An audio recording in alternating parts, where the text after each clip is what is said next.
안정적인 직장을 그만두고 사업을 한다? 안정감보다 우선되는 뭔가가 있지 않을까요? 그때는 앞뒤 안 재고 사표 냈던 것 같아요. 내 발로 뛰어서 승부 보겠다라고 생각했던 것 같은데요. 내가 내 한계를 스스로 정해놓고 살았구나. 그 결심하고 귀국해서 판짠 게 지금의 시스템이 된 거죠. 그리고 이미 부자인 사람의 마인드셋을 먼저 깔고 시작하자. 그게 제일 큰 비결이죠.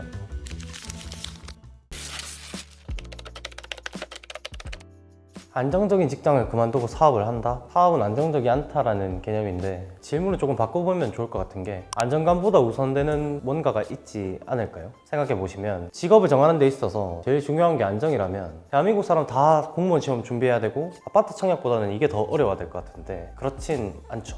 많은 분들이 직장이냐 사업이냐 이거 놓고 고민하는데 질문을 바꾸셨으면 좋겠어요. 이거 선택의 문제가 아니라 내가 지금 어떤 상태에 있냐의 문제인 것 같거든요. 솔직하게 생각해서 지금 일이 너무 힘들어가지고 진짜 도망치고 싶은 건 아닌지 가슴 뛰는 일을 찾고 싶어서 떠나고 싶은 건 아닌지 이걸 구분하는 게 좀 더 좋을 것 같긴 하네요.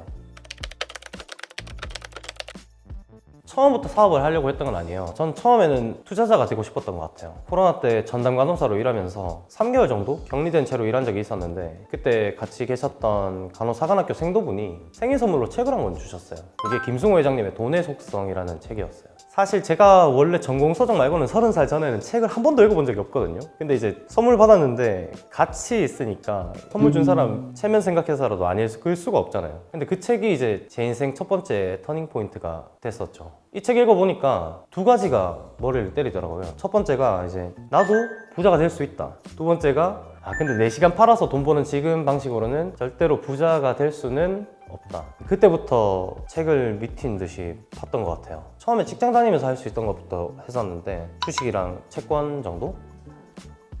수익률요? 며칠 전에 계좌 한번 열어봤는데 마이너스 90% 찍혀있던데 저도 처음부터 잘했던 건 아니에요. 엉덩이 붙이고 모니터만 보고 있으려니까 미치겠더라고요. 그래서 그때 눈을 돌렸던 게 부동산 경매였어요. 제가 직접 뛰어다니는 게 이게 장점이 될 수 있다고 하더라고요. 마침 코로나 수당도 한 시드도 1억 정도 모였겠다. 그때는 앞뒤 안 재고 사표 냈던 것 같아요. 내 발로 뛰어서 승부 보겠다라고 생각했던 것 같은데요. 그렇게 무작정 경매 물건 보러 다니다가 우연히 발견한 아이템이 이제 폴덤법이었던 거죠. 정확히 말하면 처음에는 사업이 아니라 장사를 했죠. 굳이 따지자면 장사는 대박 났고 사업으로는 실패했죠.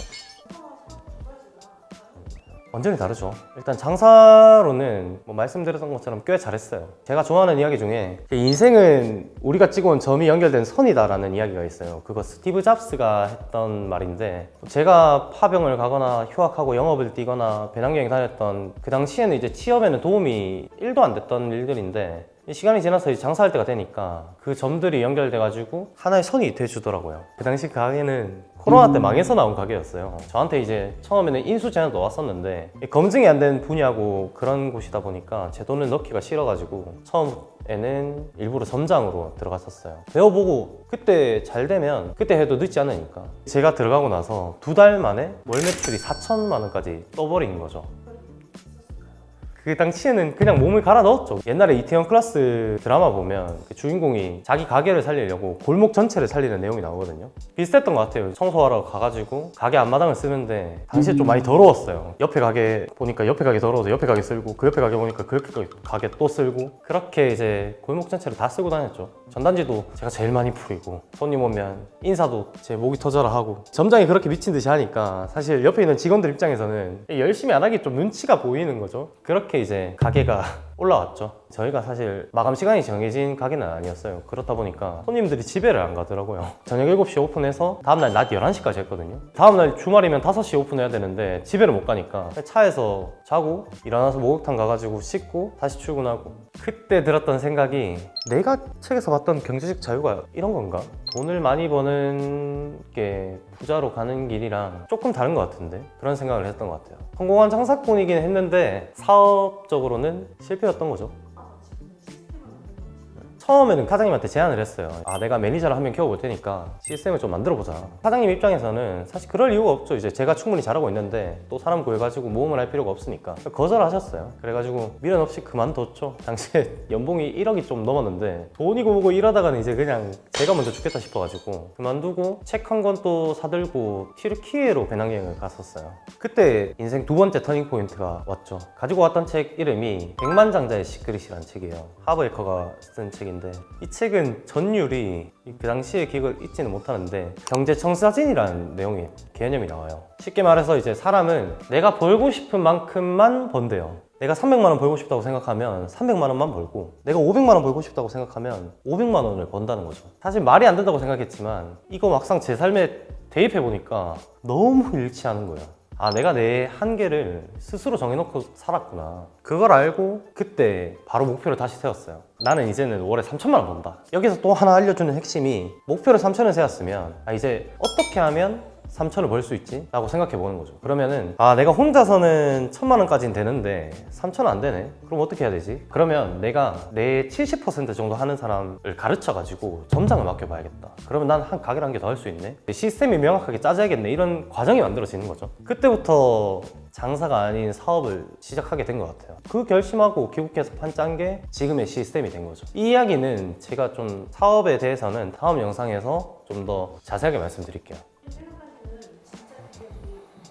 사실 다들 아이템이 뭐냐고 물어보는데 비결은 아이템은 아니고 사고방식을 바꾸는 거죠. 이제 부의 공식 중에 되라, 하라, 가져라 이 순서가 있어요. 부자가 되는 공식이래요. 3단계인데 보통 사람들은 돈을 많이 벌면 부자처럼 행동해야지 라고 생각하죠. 근데 순서가 반대예요. 먼저 내 마인드가 부자가 돼야 부자들의 행동이 나오고, 그래야 비로소 부자들이 가지고 있는 그 부의 결과물, 돈을 가질 수가 있는 거죠. 저는 이 순서를 철저히 지키려고 노력을 했어요. 돈 벌어서 관리하자 이게 아니고 관리해서 부자가 되자. 그리고 이미 부자인 사람의 마인드셋을 먼저 깔고 시작하자. 그게 제일 큰 비결이죠.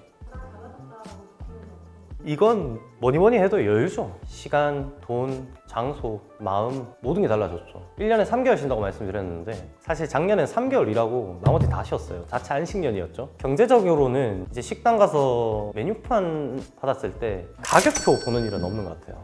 옛날에 2,000원 아낀다고 간짜장 못 먹었을 때가 있었는데, 그리고는 제가 일하고 싶을 때 일하고 쉬고 싶을 때 쉬는 거. 제일 좋은 거는 부모님 은퇴시켜드린 게 제일 큰 것 같아요. 어머니만 계시는데 3남매 키우느라고 평생을 이제 헌신을 했거든요. 365일 가게 하느라고 1년에 딱 이틀 쉬었어요. 설 그리고 추석 당일. 그날도 쉬는 게 아닌 게 부모님들은 이제 전 굽고 청소해야 되잖아요. 365일 내내 일한 거예요. 그렇게 수십 년을 살았어요. 지금은 은퇴하시고 하고 싶은 거를 이제 하고 사시는데, 저는 저희 어머니가 그렇게 하고 싶은 게 많으신 분인 줄은 몰랐거든요. 지금은 하고 싶은 걸 엄청 많이 찾아다니세요. 많이 행복해 하시고, 그런 모습 볼 때마다 내가 그때 사표 쓰고 도전하기를 진짜 잘했다. 그런 선택들이 엄청 자랑스럽죠, 지금은.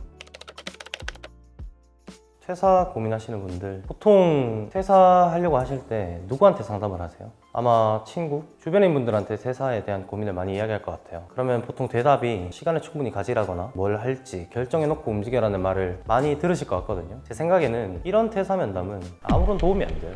이런 상담하는 대상 자체가 내 주변인이기 때문에 저랑 비슷한 가치관을 가지고 있는 사람들이잖아요. 같은 집단 안에서 상담을 한 결과대로 하면은 드라마틱한 변화를 이뤄낼 수는 없어요. 돌아갈 뿐이에요. 그러기보다는 본인의 상태를 한번 점검해 보시는 걸 추천해드려요. 회피의 상태, 그리고 탐색의 상태, 두 가지 중 하나에 계실 거거든요. 첫 번째로, 만약에 최근에 일이 힘들어가지고 난 도망치고 싶다, 이게 회피의 상태라면 죄송하지만 다시 회사 돌아가셔가지고 마음부터 가다듬고 열심히 일하시는 걸 권장해드려요. 저희가 찾아간 곳에 있는 게 낙원이지 도망친 곳에 있지는 않습니다. 두 번째로, 탐색의 상태인데요. 만약에 내가 진짜 더 넓은 세상을 보고 싶고 하고 싶은 일을 찾아보고 싶다라는 생각을 하시게 되면 저는 이 상태에서 퇴사와 창업을 준비해 보시는 걸 좀 더 권장해요. 더 이상은 남들 눈치 보지 말고 부모님이 원하는 직장 말고 본인이 원하는 인생을 선택할 수가 있어요. 생각해보면 세상에는 직업의 종류가 수만 가지가 넘어요.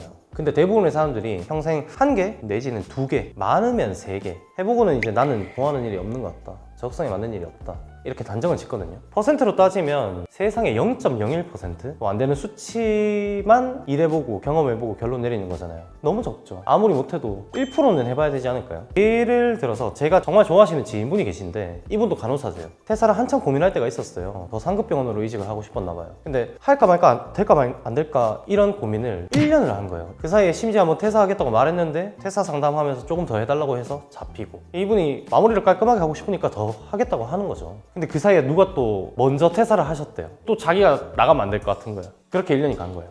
실제로 영상 보시는 분들 중에 이런 분들이 분명히 있을 거예요. 제가 이분이 하고 싶다고 말만 하는 게 너무 안타까워가지고 결국에 한마디를 했어요. 퇴사 상담이 어딨냐, 사직서 써서 제출하는 거지. 퇴사 상담은 선생님 저 요새 너무 힘드니까 좀 위로 좀 해주세요, 뭐 이렇게 징징대는 것밖에 안 된다, 그런 말도 해주고. 그리고 그분이 하시는 말이, 존경하는 선배 한 분이 그런 이야기를 했대요. 자기가 상급병원 준비를 퇴사하고 해봤는데 잘 안 됐대. 그래서 돌아왔대. 그러니까 넌 돈 아깝게 퇴사하지 말고 다니면서 준비해봐라, 그게 더 안정적일 거다, 이런 말을 했다는 거예요. 거기에 감동을 받았대요, 이 선생님이. 근데 열이 받아가지고, 아니 그 사람 뭐 하는 사람이냐, 진짜 인간성 너무 나쁘다. 자기는 최선을 다해보고도 못하는 거 너한테 왜 더 힘든 조건에서 하라고 하냐, 결국 나가지 말고 일 도와달라, 이렇게 가스라이팅 하는 것밖에 되지 않냐. 너무 모순이죠. 사실 자기가 대단하지 못하다고 생각하는 건지 대단하다고 생각하는 건지 모르겠지만 그걸 부추기는 사람은 더 나쁘고요. 여러분, 만약에 퇴사를 하려는 이유가 진짜 탐색의 상태라는 걸 알게 되시면 주변 애들한테 더 이상 물어보지 마시고 다양한 사람들의 이야기를 듣고, 무엇보다 내면의 목소리를 좀 더 들어보셔야 됩니다. 내 인생은 남들이 살아주지도 않고 내가 내린 결정에 대한 책임도 남들이 져주질 않아요.